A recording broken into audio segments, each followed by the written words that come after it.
Nama saya Nurul Balkis binti Cik Gani. Hari ini saya akan menerangkan tentang lontar peluru. Lontar peluru. Peluru ialah bahagian yang paling penting dalam acara lontar peluru. Bentuk peluru mestilah bulat dan lincin. Peluru juga mestilah diperbuat daripada besi, tembaga ataupun logam yang tidak lembut. Pegangan peluru.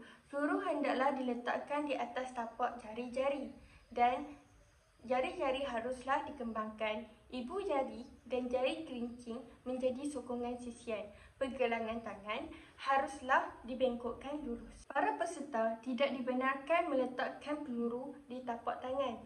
Hal ini selalu dilakukan oleh peserta yang baru belajar untuk melontar peluru. Terdapat dua jenis asas memegang peluru, iaitu teknik memegang peluru menggunakan 3 jari dan teknik memegang peluru menggunakan 5 jari. Teknik memegang peluru menggunakan 3 jari.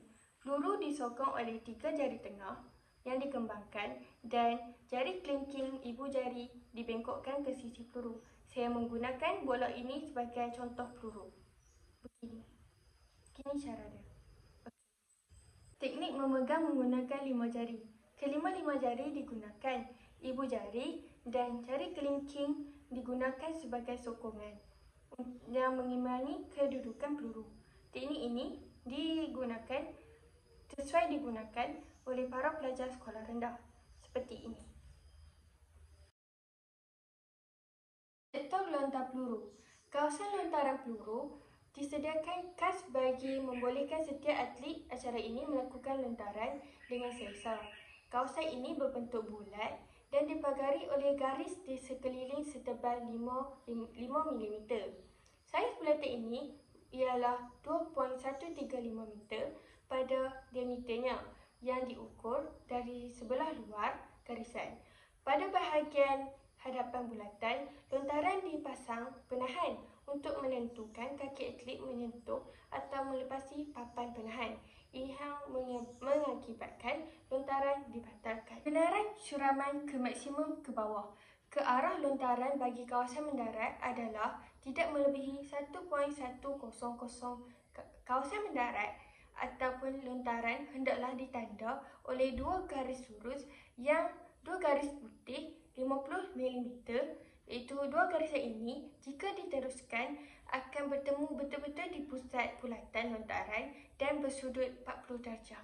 Pembentukan papan penahan yang bercat putih diperbuat daripada kayu atau bahan-bahan yang sesuai.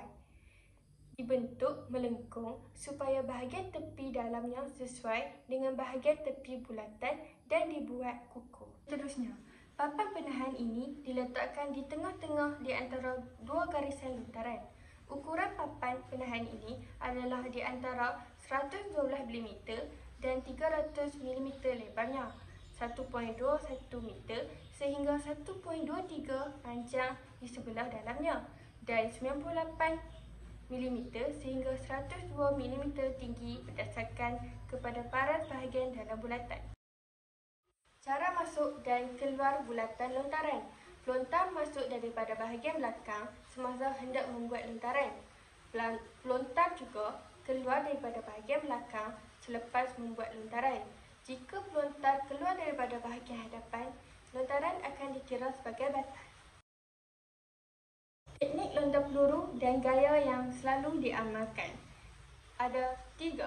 Yang pertama ialah gaya berdiri dan melontar tanpa lungsuran. Yang kedua ialah gaya melunsur selangkah. Yang ketiga ialah gaya Perry O'Brien.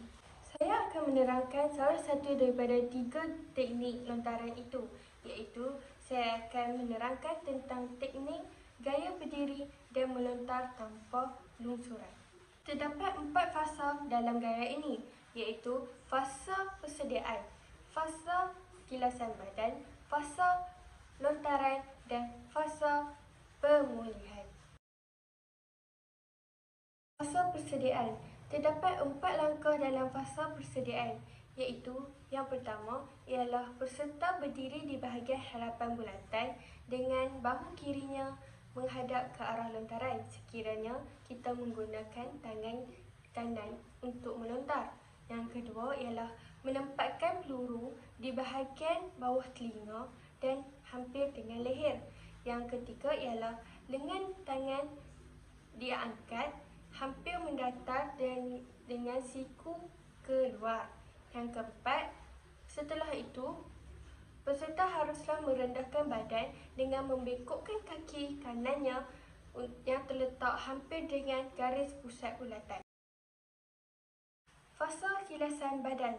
Kilaskan bahagian pinggang dan mula menolak tangan kanan ke hadapan ke atas sambil menyilangkan badan. Fasa ini melibatkan pemindahan berat badan dari kaki kanan ke kaki kiri. Fasa lontaran. Tolakan peluru diteruskan dengan kaki belakang, kaki kanan diluruskan sambil menekan ke atas tanah sehingga badan menjadi terangkat.